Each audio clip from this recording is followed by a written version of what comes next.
I think what I love about your book is that you're not asking people to be heroic. You're asking them to just use common sense and basically not be schmucky.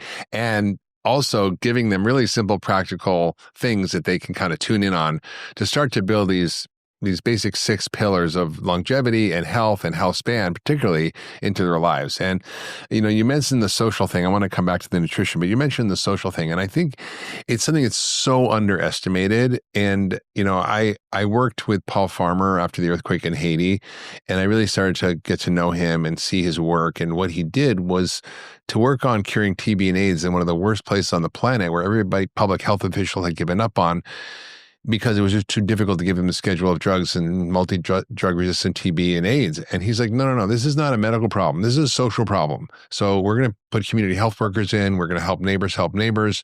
And basically community is medicine. And I came out of that and I was like, wait a minute. We had this whole thing called non-communicable diseases.